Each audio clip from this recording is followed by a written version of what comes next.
Operation Sindoor ഓർക്കുന്നുണ്ടാകും Pakistan. May 6-നും 7-നും ഇടയിൽ അർദ്ധരാത്രി 1:05 മുതൽ 1:30 വരെ നീണ്ടുനിന്ന ആക്രമണം. ഇന്ത്യൻ സൈന്യത്തിൻ്റെ ശേഷി തീവ്രവാദികൾ തിരിച്ചറിഞ്ഞ 25 മിനിറ്റുകൾ. ഇനി തീവ്രവാദം ആവർത്തിച്ചാൽ ഒരു വരവ് കൂടി വരേണ്ടി വരും എന്നന്നേ പറഞ്ഞു വെച്ചതാണ്. വീട്ടിൽ കയറി തകർത്തു കളയുമെന്ന് അന്നേ മുന്നറിയിപ്പ് നൽകിയതാണ്. തീവ്രവാദികളെയും കൂട്ടുനിൽക്കുന്ന പാകിസ്ഥാൻ സേനയെയും വേർതിരിച്ച് കാണില്ല എന്ന് അന്നേ വ്യക്തമാക്കിയതാണ്. ഡൽഹി സ്ഫോടനം ഒരു നിസാര സംഭവമല്ല. ഇത് തീവ്രവാദികളുടെ യുദ്ധപ്രഖ്യാപനമല്ലേ. മൂടുകിളച്ചുള്ള അന്വേഷണമുണ്ടാകും. പക്ഷേ കാര്യങ്ങൾ അവിടം കൊണ്ട് തീരില്ല. ഇനി കൈപൊങ്ങാത്ത വിധം കടപുഴകേറിയണം. തിരിച്ചടിക്ക് തീയതി കുറിക്കാൻ ഈ രാജ്യത്തിന് എത്ര സമയം വേണ്ടിവരും? അതാണ് ന്യൂസ് 18 പൊതുവേദി എന്ന് ചർച്ച ചെയ്യുന്നത്. എല്ലാ പ്രേക്ഷകർക്കും പൊതുവേദിയിലേക്ക് സ്വാഗതം.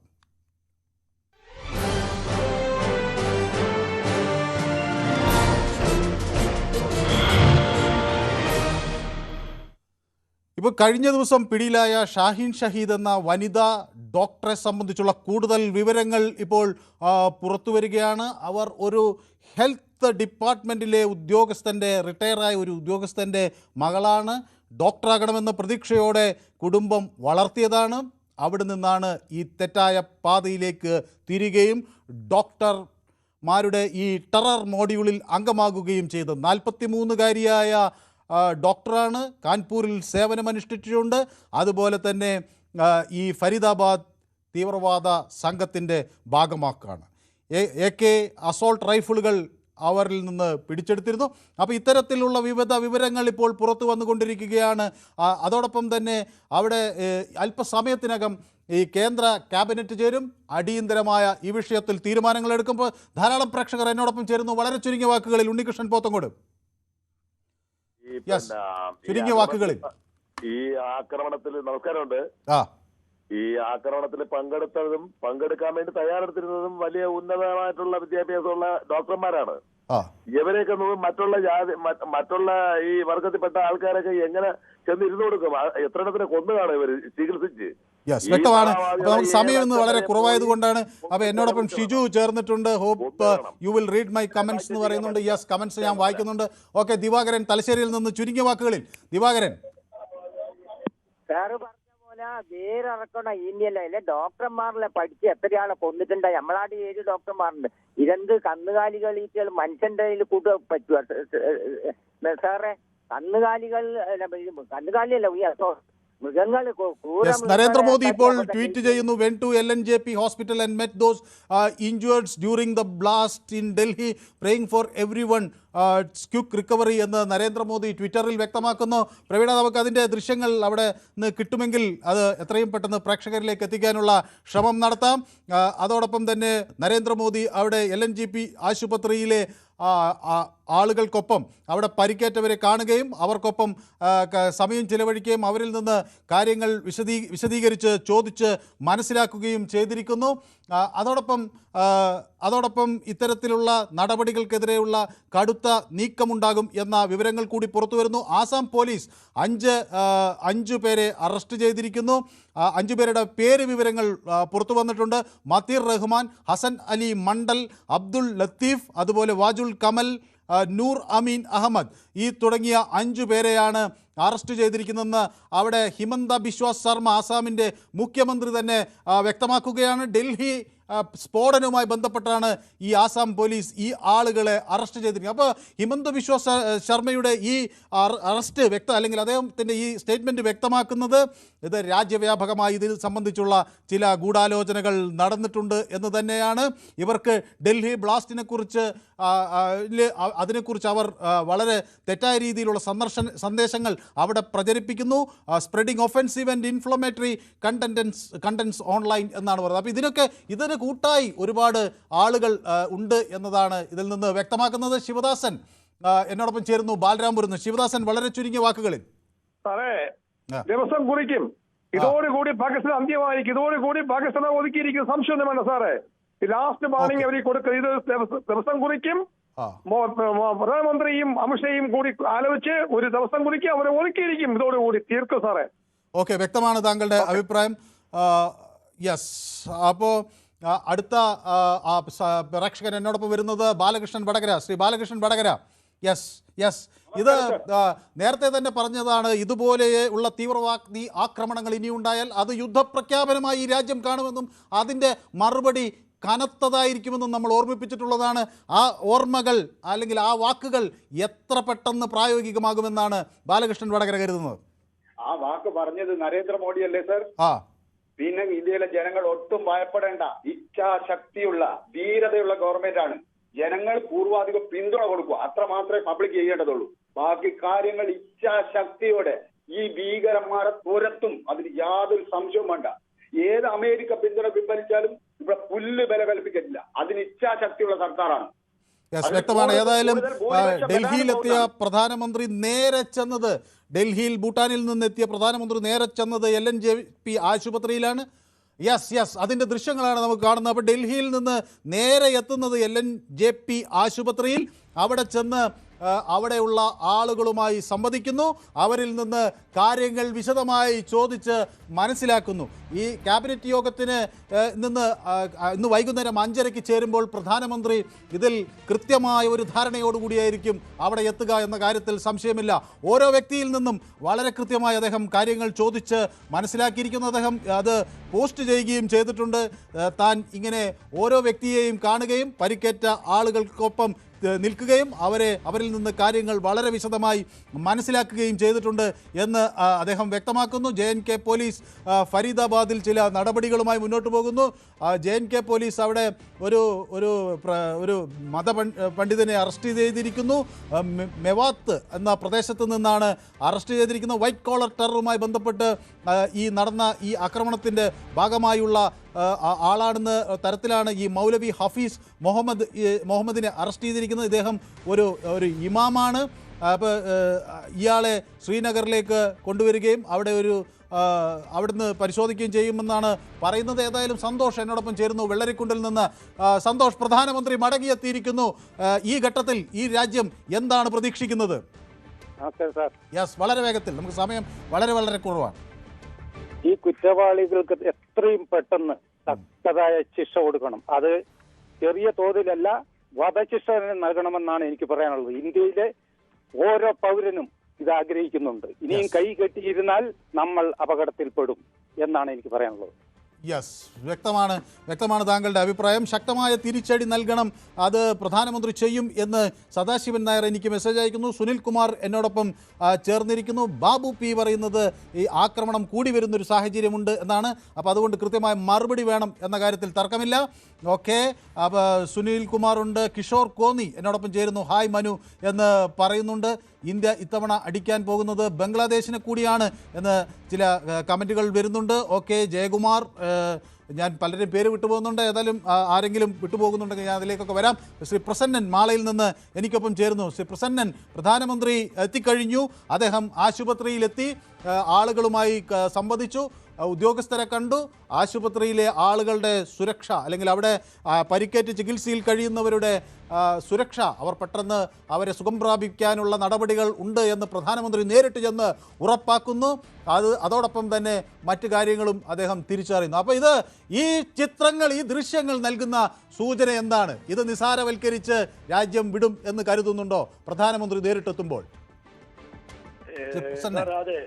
വിദേശ ശത്രുക്കളെ നേരിടുന്നതിലും വളരെ ദുഷ്കരമാണ് നമ്മുടെ രാജ്യത്തിനകത്തുള്ള ഇത്തരം ചിന്താഗതികളെ ഇല്ലായ്മ ചെയ്യാനായിട്ട് നമ്മൾ എന്താ പറയാ, നമ്മുടെ വീടിനകത്ത് തന്നെ ശത്രുക്കൾ ഒളിച്ചിരിക്കുന്നു എന്ന് പറയുന്നത് അത്യന്തം ഗൗരവമുള്ളതും എന്താ പറയാ, നമ്മുടെ നാടിന്റെ ഒരു ശാപമായിട്ടാണ് ഇത് വളരുന്നത്.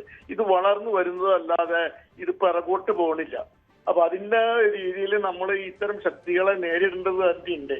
ഇപ്പൊ നമ്മൾ ധൃതി പിടിച്ച് എന്തായാലും പാകിസ്ഥാനെതിരെ ഒരു യുദ്ധത്തിന് പോകണമെന്നുള്ള ആഗ്രഹമൊന്നും എനിക്കില്ല, പോകുമെന്ന് ഞാൻ വിചാരിക്കുന്നില്ല. പക്ഷെ ഇത്തരം ശക്തികൾ നമ്മുടെ രാജ്യത്തിനകത്ത് തന്നെ രൂപപ്പെടുന്നു, ബലപ്പെടുന്നു എന്നുള്ളത് നമ്മുടെ ഇന്റലിജൻസ് കുറെ കൂടി മനസ്സിലാക്കണം. നമ്മുടെ രാജ്യത്ത് മറ്റ് ലോകരാഷ്ട്രങ്ങളെക്കാൾ അന്തസ്സായിട്ടും അഭിമാനത്തോടെയും അന്തി ഉറങ്ങുന്ന ഒരു രാജ്യമാണ് നമ്മുടെ നാട്. വ്യക്തമാണ്. ഏതായാലും ഇതിന്റെ പ്രഭവ കേന്ദ്രം പാകിസ്ഥാനാണ്, അവിടുത്തെ തീവ്രവാദ കേന്ദ്രങ്ങളാണ്. ഒരു തവണ ബഹാവൽപൂരിൽ വീണ മിസൈലുകൾ അവർ ഓർക്കുന്നുണ്ടാകും, അതുണ്ടാക്കിയ നാശനഷ്ടം ഓർക്കുന്നുണ്ടാകും. അത് വീണ്ടും ഉണ്ടാകാനുള്ള എല്ലാ സാധ്യതകളും ആണ് അവർ ഇപ്പോഴും തുറക്കുന്നത്.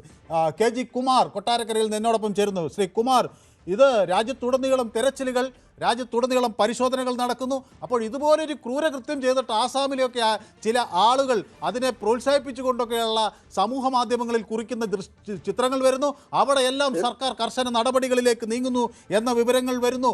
ഇത് ഒരു രാജ്യവ്യാപകമായ ഒരു ശൃംഖല ഇതിന് പുറകിലുണ്ടോ എന്ന സംശയങ്ങൾ അപ്പോൾ വരികയാണ്. അല്ലെങ്കിൽ ഇതിനെ പ്രോത്സാഹിപ്പിക്കുന്നവർ രാജ്യത്താകമാനമുണ്ടോ, പല പല ഇടങ്ങളിലുണ്ടോ എന്നൊക്കെയുള്ള സംശയങ്ങൾ വരികയാണ്. ഏത് തരത്തിലുള്ള ഒരു തിരിച്ചടി ഈ രാജ്യത്തിൻ്റെ ഭാഗത്തുണ്ടാകുമെന്നാണ് താങ്കൾ പ്രതീക്ഷിക്കുന്നത്?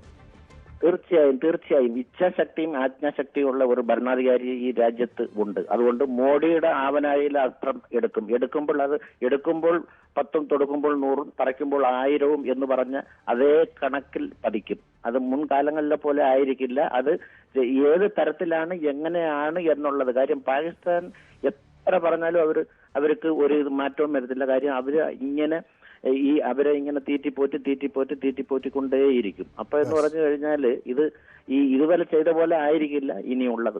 വ്യക്തമാണ് താങ്കളുടെ അഭിപ്രായം. അപ്പോൾ ഡൽഹി പോലീസ് ചില നിർദ്ദേശങ്ങൾ, ഇപ്പോൾ ഡൽഹി പോലീസിൻ്റെതായ ചില വിവരങ്ങൾ പുറത്തു വരുന്നു.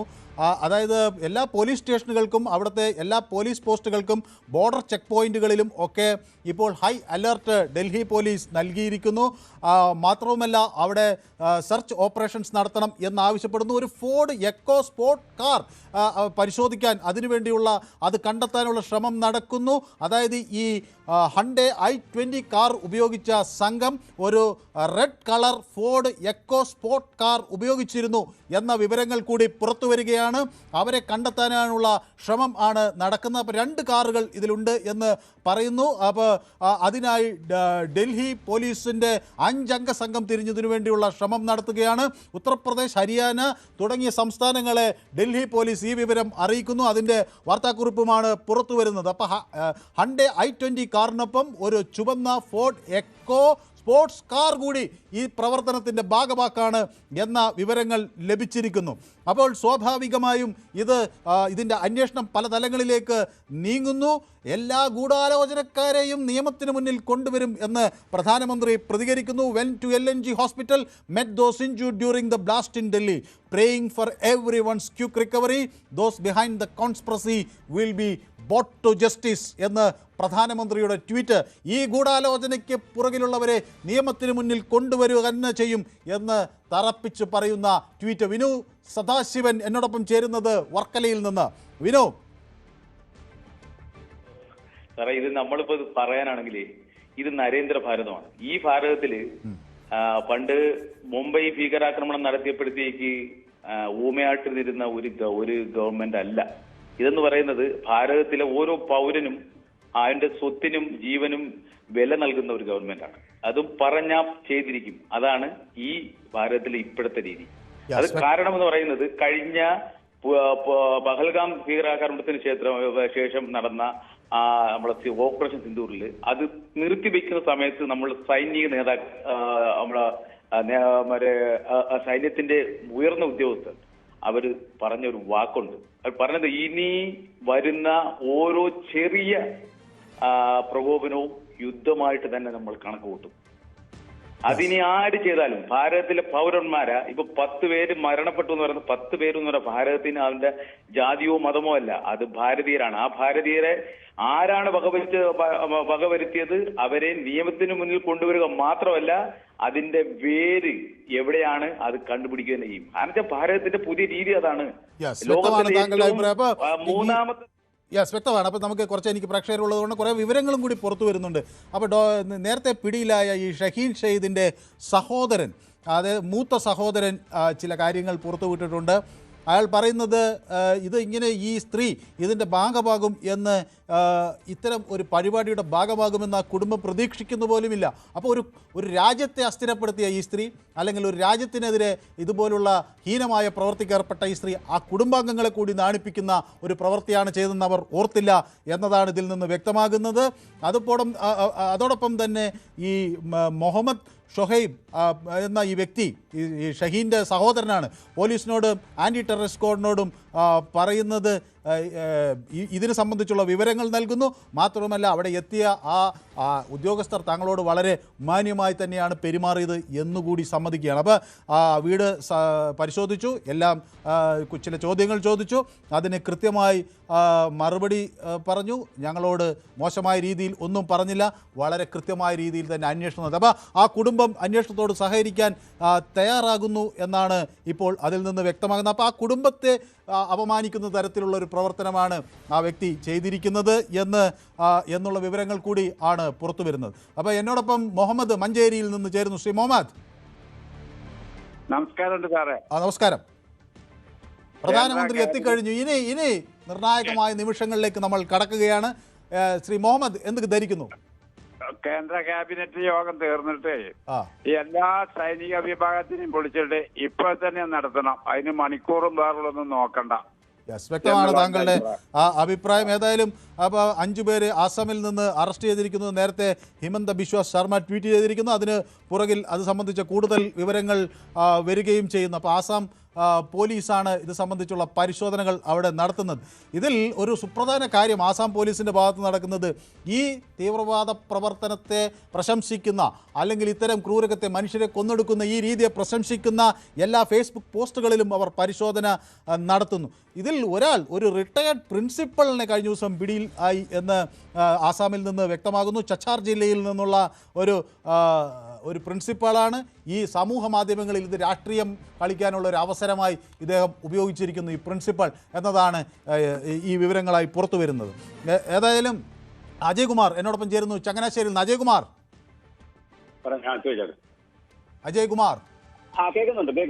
കഴിഞ്ഞ ദിവസം നമുക്ക് സംസാരിക്കാൻ കഴിഞ്ഞില്ല, എനിക്ക് തോന്നുന്നത് അന്ന് അപ്പോൾ ഒരു പ്രധാന വാർത്ത അതിനിടയിൽ വന്നു.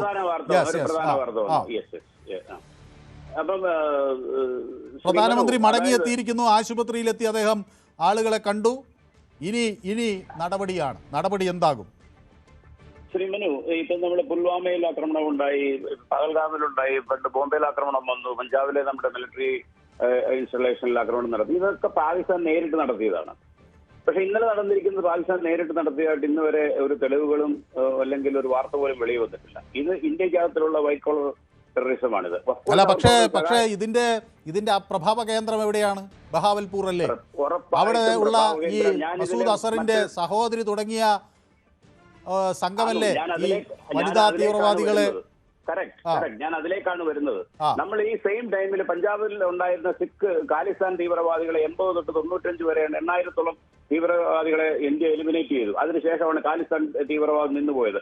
എന്ന് പറയുന്ന പോലെ ഇന്ത്യക്കുള്ളിലുള്ള ഈ സ്ലീപ്പർ സെല്ലിന് മുഴുവനും പോലീസ് എൻകൗണ്ടറിൽ മരിക്കണം, പട്ടാളത്തിന് എൻകൗണ്ടറിൽ മരിക്കണം. 10 എണ്ണം ചത്തു കഴിഞ്ഞാൽ നാളെ ഒരെണ്ണം മരിച്ചില്ല. 2 പേരെ പിടിച്ച് ജയിലിലിട്ട് കഴിഞ്ഞാൽ പാതിരാത്രിക്ക് ചീഫ് ജസ്റ്റിസിന്റെ വീട്ടിൽ പോയിട്ട് മുദ്രാവാക്യം വിളിക്കും, അദ്ദേഹത്തെ തുറന്നു വിടുമെന്നും പറയുന്നുണ്ട്. അത് അവരെ തൂക്കി കൊല്ലുന്നത് അവിടെ ആഘോഷിക്കുമല്ല, അതിനെതിരെ ഇവിടെ വലിയ ശബ്ദം ഉയർത്തും. കാരണം ഇത്രയും സ്വാതന്ത്ര്യമുള്ള രാജ്യം ലോകത്തെങ്ങുമില്ല, മനസ്സിലായില്ലേ? അപ്പോൾ ഇവരുടെയൊക്കെ ഭാഗത്തു നിന്നും കിട്ടാവുന്ന തെളിവുകൾ ശേഖരിക്കുക, പോലീസ് എൻകൗണ്ടറിൽ ഷൂട്ടപ്പ് ചെയ്യുക. ഇതിൽ എന്നെ ആശങ്കപ്പെടുത്തുന്ന ഒരു കാര്യം അജയ്കുമാർ നോക്കൂ, ഇപ്പോൾ ഈ പിടിയിലായ സ്ത്രീയുടെ സഹോദരൻ പറയുകയാണ്, അവരുടെ അച്ഛനൊരു ഹെൽത്ത് ഡിപ്പാർട്ട്മെൻറ്റിൽ ജോലി ചെയ്യുന്ന ഒരാളായിരുന്നു, ആരോഗ്യ മേഖലയിൽ ജോലി ചെയ്യുന്നത്. മകളെ ഒരു ഡോക്ടറാക്കുക എന്നുള്ളത് അവരുടെ വലിയ പ്രതീക്ഷയായിരുന്നു. നന്നായി പഠിക്കുന്നൊരു പെൺകുട്ടിയാണ്. അപ്പോൾ പഠിക്കുമ്പോൾ തന്നെ ഇങ്ങനത്തെ ഒരു കാര്യങ്ങളിലും ഇടപെടാത്ത, അനാവശ്യമായ കാര്യങ്ങളിൽ ഇടപെടാത്തയാളാണ്.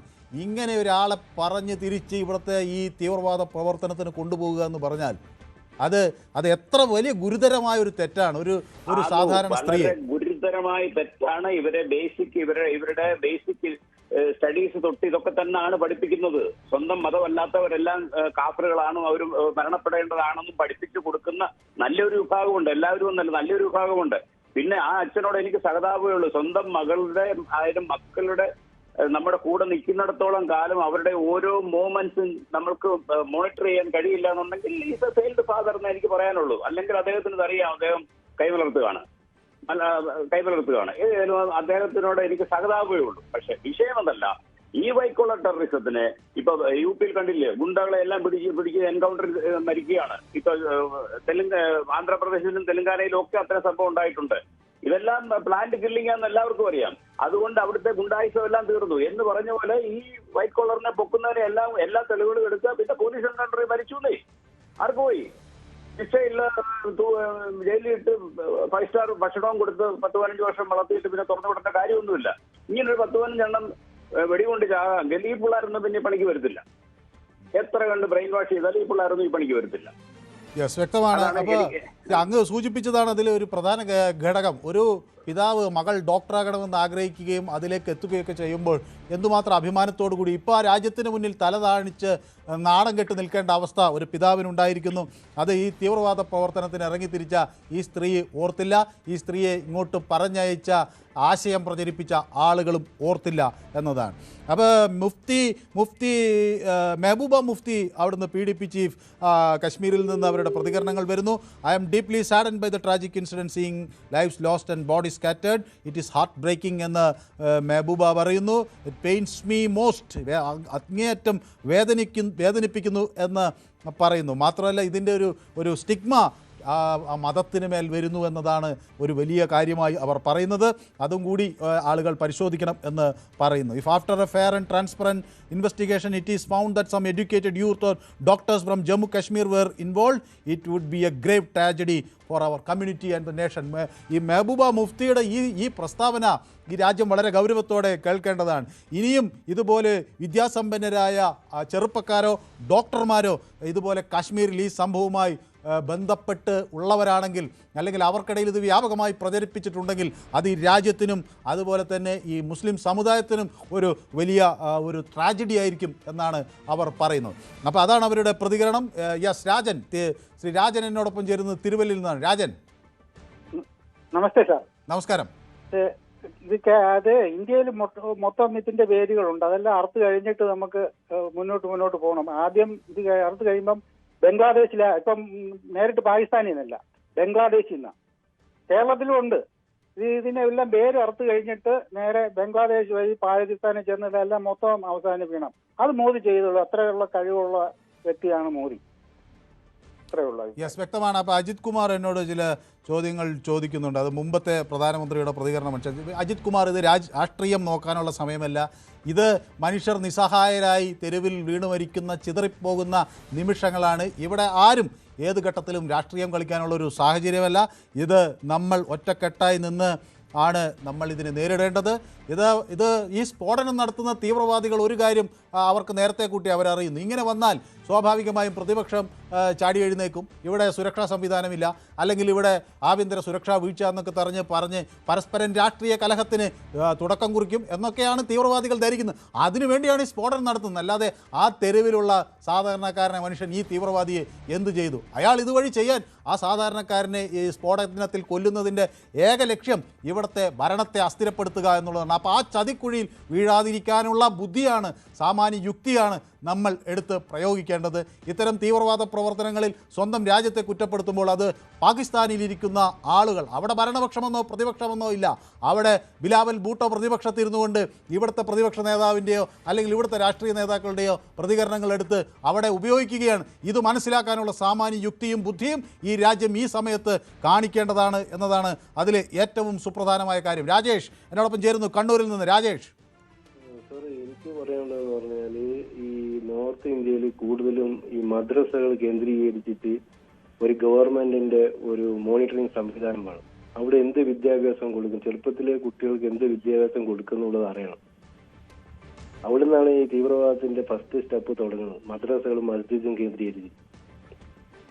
അല്ല, ഈ മത പഠനം രാജ്യത്ത് ഒരുപാട് ആളുകൾ നടത്തുന്നുണ്ടല്ലോ. അവരൊക്കെ രാജ്യത്തെ സേവനത്തിന് എത്രയോ സൈനികർ നമ്മുടെ നാട്ടിൽ ഈ ഇസ്ലാം മതത്തിൽ നിന്നുണ്ടല്ലോ. അവരും ഈ മതപഠനമൊക്കെ കഴിഞ്ഞ് വരുന്നവരാണല്ലോ. എത്രയോ ശാസ്ത്രജ്ഞർ ഈ മതപഠനം കഴിച്ച് നമ്മുടെ നാടിന് നന്മ ചെയ്യുന്നു. എത്രയോ ഡോക്ടർമാർ, എത്രയോ നഴ്സുമാർ, എത്ര പ്രവാസികൾ നമ്മുടെ രാജ്യത്തിന്റെ ഏറ്റവും വലിയൊരു ശക്തി, സാമ്പത്തിക ആർമി എന്ന് അവരെ വിളിക്കാം നമ്മുടെ നാടിന്റെ. അത്തരം ആളുകൾ മതപഠനം, അവരൊക്കെ ഈ നാടിന് വേണ്ടി നിലകൊള്ളുമ്പോൾ ഇവർക്ക് മാത്രം എങ്ങനെയാണ് ഈ മതത്തെ നോക്കിയിട്ട് ഇതിൽ ചില തെറ്റായ സന്ദേശങ്ങൾ എടുക്കാൻ കഴിയുന്നത്? അതെന്നെ പറഞ്ഞത്. അതെങ്ങനെയാ വെച്ചാൽ ഈ നോർത്ത് ഇന്ത്യയിൽ മാത്രമാണ് ഇത് കൂടുതലും സംഭവിക്കുന്നത്. അപ്പൊ അവിടുത്തെ ഒരു പ്രത്യേക ഒരു സംവിധാനം ഇതിനായിട്ട് പ്രവർത്തിക്കുന്നുണ്ട്. അതിനെ അർത്ഥമില്ലെങ്കിൽ പുൽവാമ കഴിഞ്ഞാൽ പിന്നെ ഡൽഹി, അങ്ങനെ പല സ്ഥലത്ത് ഇത് സംഭവിക്കും. യെസ്, വ്യക്തമാണ് താങ്കളുടെ അഭിപ്രായം. ഏതായാലും ശ്രീ രാജേഷ് നമ്മുടെ ഒരു സ്ഥിരം പ്രേക്ഷകനാണ്. രാജേഷ് നമുക്കൊപ്പം ചേർന്നിരിക്കുന്നു. ഇടയം മുരളി, ശ്രീ ഇടയം മുരളി. നമസ്കാരം സാറേ. യെസ്, നമസ്കാരം.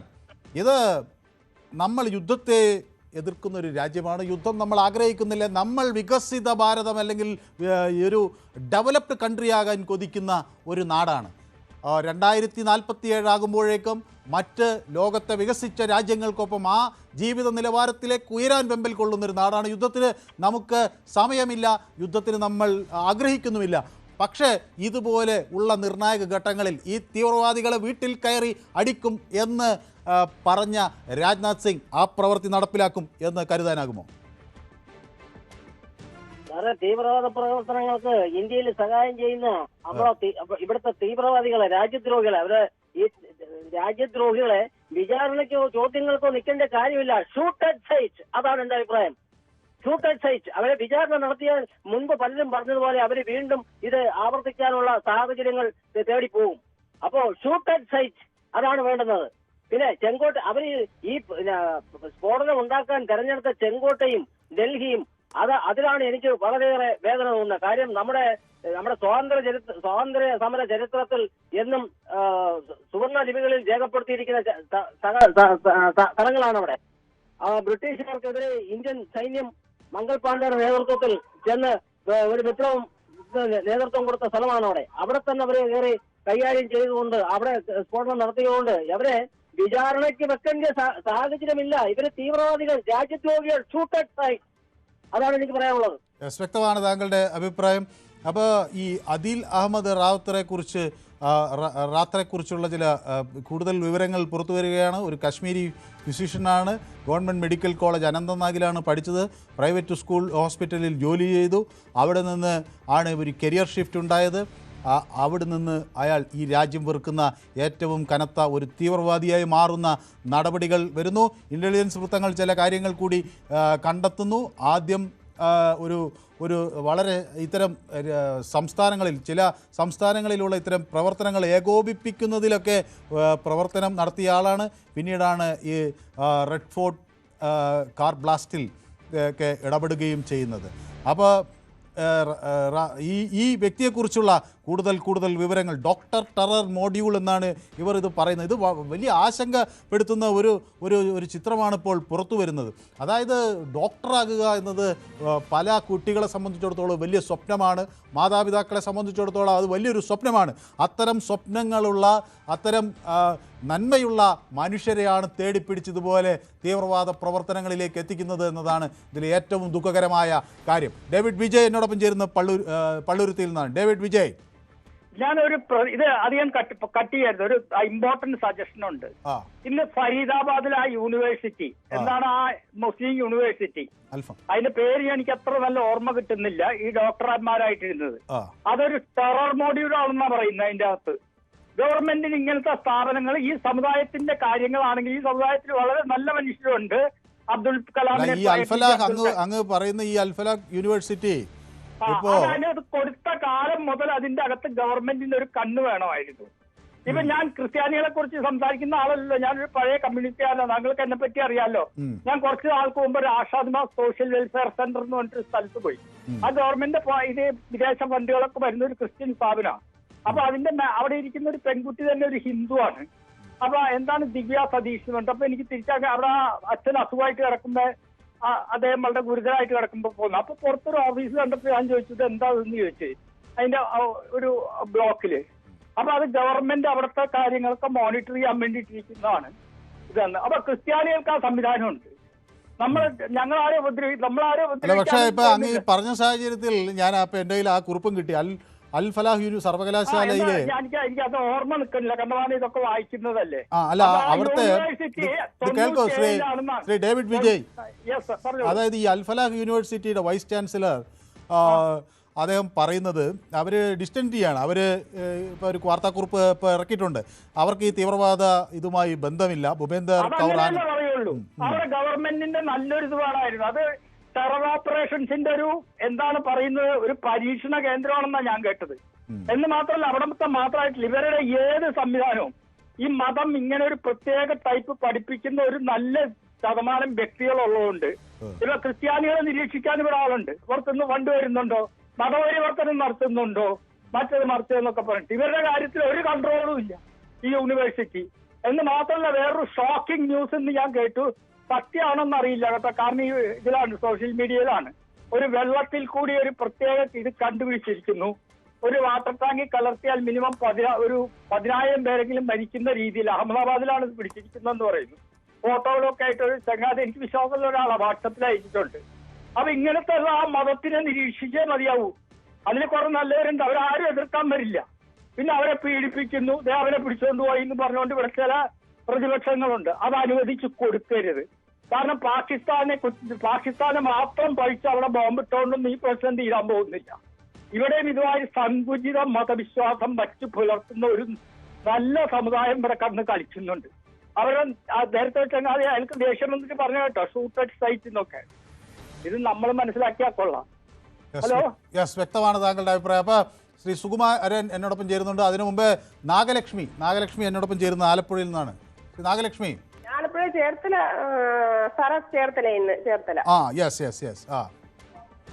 ഈ വാർത്തകൾ കേൾക്കുമ്പോൾ ശ്രീ നാഗലക്ഷ്മി ഒരു വീട്ടമ്മയല്ലേ? ഒരു വീട്ടമ്മയാണ്. ഈ വാർത്തകൾ കേൾക്കുമ്പോൾ എന്താണ് തോന്നുന്നത്? ഡോക്ടറാകാൻ വിട്ടതാണ് മകളെ. നമ്മുടെ സുരക്ഷാ സംവിധാനം വളരെ കെയർഫുൾ അല്ല. അതാണ് അതിന്റെ ഇത്രയും സാധനങ്ങളുമായിട്ട് ഇവര്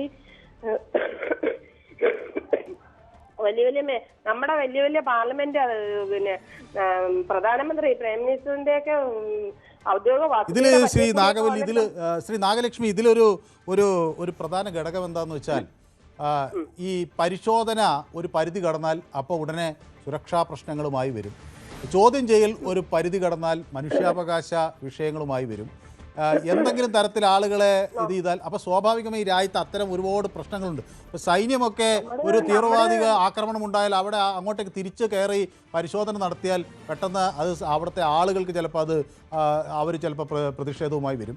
അപ്പോൾ അങ്ങനെയൊക്കെ നമ്മളൊരു ഉത്തരവാദിത്തപ്പെട്ട ഒരു രാജ്യമാണ്, ഒരു ഭരണകൂടമാണ്. നമുക്ക് അങ്ങനെ ഒരു തീവ്രവാദി പെരുമാറുന്നത് പോലെ പെരുമാറാനാകില്ല.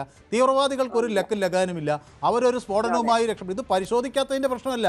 ഇത് ഒരു ലഘുലേഖ അവിടെ വിതരണം ചെയ്യാത്ത ഘട്ടം തൊട്ട് നടത്തിയ അന്വേഷണത്തിൽ ഇങ്ങനെ അന്വേഷിച്ച് വരുമ്പോഴാണ് ഇതിൻ്റെ ഇത്രയും വലിയ വ്യാപ്തിയിലേക്ക് ഇത് വരുന്നത്, ഡോക്ടർമാർ കുടുങ്ങുന്നത്. അത് തുടർന്ന് അതിനെ പിന്നെയും നമ്മൾ പിന്തുടരുമ്പോഴാണ് ഇവർ ഇത്തരത്തിൽ ചാവേർ പണികളൊക്കെ ചെയ്യുന്നത്. അപ്പോൾ ഇത് മറ്റ് ഗത്യന്തരമില്ലാതെ രക്ഷപ്പെടാനൊക്കെ ചെയ്യുന്ന ഒരു അവസാനത്തെ വഴിയാണ് അവരെ സംബന്ധിച്ചിടത്തോളം. പക്ഷേ ഒരു രാജ്യം എന്ന നിലയിൽ നമുക്ക് ഉത്തരവാദിത്തപ്പെട്ട പ്രവർത്തനങ്ങൾ നടത്തേണ്ടതുണ്ട്. അപ്പോൾ അതാണ് ഇതിലൊരു പ്രശ്നം. കൗൺസിലിംഗ് ഒക്കെ കൊടുത്താൽ മതിയോ ഇതുപോലെ തീവ്രവാദ പ്രവർത്തനങ്ങൾക്കായി ഇറങ്ങിത്തിരിക്കുന്ന ഒരാൾക്ക്? അങ്ങനെയല്ല സാർ, നമ്മൾ ഓരോ സ്കൂൾ കോളേജുകൾ സംബന്ധിച്ച് പ്രത്യേകം ഇതിലേക്ക് തിരിച്ച് എടുക്കുന്ന കുട്ടികളെയാണല്ലോ ഇവർ ഇതിലേക്ക് വലിച്ചു വെക്കപ്പെടുന്നത്. അതിനൊക്കെ ഒരു തടയിടാനും പിന്നെ നമ്മൾ പാകിസ്ഥാനിൽ ഉണ്ടാകുന്നത്. പക്ഷെ അവര് ആ രാജ്യം മൊത്തം നമുക്ക് നശിപ്പിക്കാനൊന്നും പറ്റില്ല. അവിടെ നമ്മളെപ്പോലെ നിരപരാധികളായ ഒരുപാട് ആൾക്കാരുണ്ടല്ലോ. ഓക്കെ, വ്യക്തമാണ്. സുകുമാരൻ എന്നോടൊപ്പം ചേരുന്നത് കണ്ണൂരിൽ നിന്നാണ്. ഹലോ ശ്രീ സുകുമാരൻ, താങ്കൾക്ക് പറയാം. ഹലോ സാർ, ഞാൻ കണ്ണൂർ ജില്ലയിൽ പെരുമം പോലീസ് സ്റ്റേഷനിലെടുത്താണ്. ഹലോ, പരിപാടി എന്ന് പറഞ്ഞാൽ സാറ് ഏതായാലും ജനങ്ങളെ അറിയേണ്ടതാണ്, അറിയിക്കണം. നരേന്ദ്രമോദി വെറും വായപ്പിണ്ടിയല്ല, നട്ടെല്ലിന്റെ അയാൾ ഇല്ലെടുത്തോളം കാലം ഒരു കാരണവശാലും ഇന്ത്യ രാജ്യത്ത് ഇങ്ങനെ അനങ്ങാൻ വിടൂല. പാകിസ്ഥാൻ അടിച്ചിട്ടുണ്ടെങ്കിൽ അടിച്ചന്നെ വേണം, തിരിച്ചടിക്കണം. 24 മണിക്കൂർ കൂടി തിരിച്ചടിച്ചേ പറ്റും. ഇനി ഇന്ത്യ പ്രധാനമന്ത്രി, അത് മാത്രമല്ല ഞാൻ ഇന്ത്യ പ്രധാനമന്ത്രിയുടെ പേര് എഴുതിച്ച് ഒരു അമ്പലത്തിന് സമർപ്പിച്ചിട്ടുണ്ട്. അതിന് ഇന്ത്യൻ പ്രധാനമന്ത്രിയുടെ പേര് കൊടുത്തിട്ടുണ്ട്. ആ അമ്പലത്തിന് ശിവനാണ്, സാക്ഷാൽ മഹാദേവനാണ്. ഇത് വെറുതെ പറഞ്ഞല്ലോ സാറ്. നരേന്ദ്രമോദി ഇല്ലത്തോളം കാലം ഞാൻ യഥാർത്ഥ കമ്മ്യൂണിസ്റ്റായിരുന്നു. പക്ഷെ ജനിച്ചെന്ന പോലെ പാർട്ടിയിൽ ഉൾക്കൊള്ളുന്നതാണ്. പക്ഷെ ഇതിവിടെ രാഷ്ട്രീയമല്ല, മതമല്ല, ഒന്നുമല്ല. പക്ഷെ ഇതിന്റെ അടിച്ചിലൂടെ തിരിച്ചു ഇനി അതിന് യാതൊരു പ്രശ്നമില്ല. ഇന്ത്യൻ നട്ടെല്ലിന്റെ നേതാവാണ് ഇന്ത്യ പ്രധാനമന്ത്രി, അടിക്കണം. വ്യക്തമാണ് താങ്കളുടെ അഭിപ്രായം. അപ്പോൾ നമുക്കൊരു ചെറിയ ഇടവേള അനിവാര്യമായി വരികയാണ്. അപ്പോൾ കൂടുതൽ പേർ എന്നോടൊപ്പം യൂട്യൂബിൽ ചേർന്നിട്ടുണ്ട്, അജിത് കുമാറൊക്കെ ഉണ്ട്. ഞാൻ അതിലേക്കൊക്കെ വരാം. ഒരു ചെറിയ ഇടവേളയ്ക്ക് ശേഷം രോഷൻ ശങ്കർ എന്നോടൊപ്പം ചേരുന്നു. കണ്ണൂരിലെ സുകുമാരന് ഒരു തംസപ്പ് ഒക്കെ കൊടുക്കുന്നു. ഓക്കെ, ഒരു ചെറിയ ഇടവേളയിലേക്ക് വരികയാണ്. അപ്പോൾ ഫിജിത എന്നെ പിന്തുണയ്ക്കുന്നൊക്കെ ഉണ്ട്. അവതാരകൻ ഇന്നൊരു നല്ല കാര്യം പറയുന്നു എന്നൊക്കെയാണ്. ശരി, ഓക്കെ.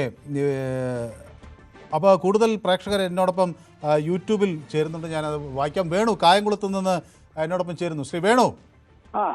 സാറേ, ഞാൻ ചോദിക്കുന്ന അതല്ല, ഇപ്പൊ ഈ ഡൽഹിയിലുണ്ടായ ഈ ഒരു സംഭവം ഇല്ലേ, ഇതുമായിട്ട് ഇവിടെ ഉള്ള ഒരു കോൺഗ്രസ്സുകാരും ഈ പാർട്ടിക്കാരും ഒന്നും പ്രതികരിക്കുന്നില്ലല്ലോ. അത് നമ്മുടെ യൂട്യൂബിലും പലരും എനിക്ക് അങ്ങനെ കമന്റ് അയക്കുന്നുണ്ട് കേട്ടോ. നമ്മുടെ കേരളത്തിലെ ആരും മിണ്ടുന്നില്ല. എന്താ തെരഞ്ഞെടുപ്പ് വരുമെന്ന് പേടിച്ചിട്ടാ?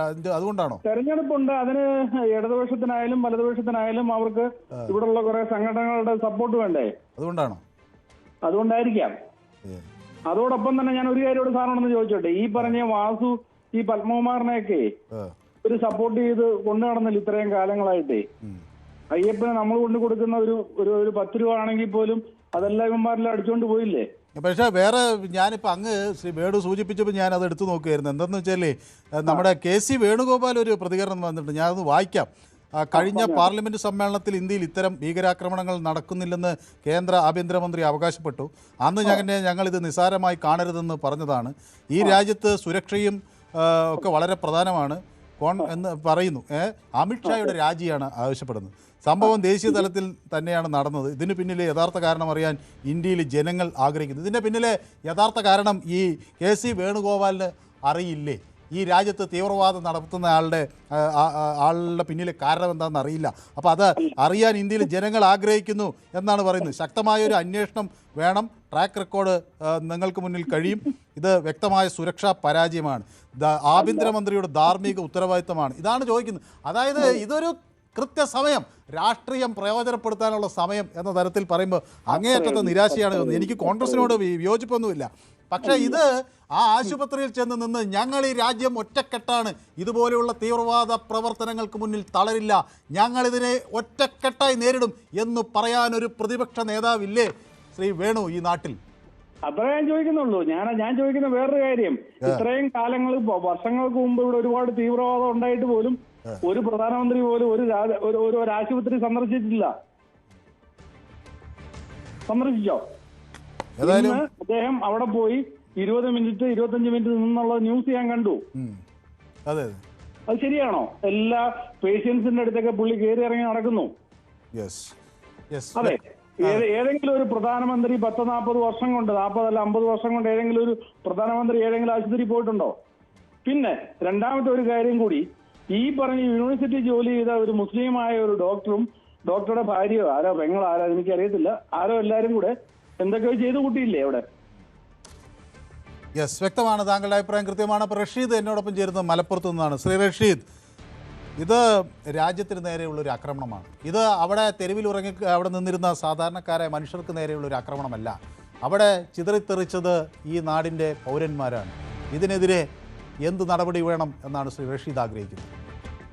ഞാൻ മലപ്പുറം കുറ്റിപ്പുറം തവനൂരിനാണ് വിളിക്കുന്നത്. തവനൂർ? ഞാൻ പറയുന്നത് തവനൂരിൽ എവിടെ നിന്നാണ് റഷീദ് വിളിക്കുന്നത്? തവനൂർ എനിക്ക് നന്നായി അറിയാവുന്ന സ്ഥലം, അതാണ് ഞാൻ ചോദിച്ചത്. തവനൂർ നടക്കാവ്.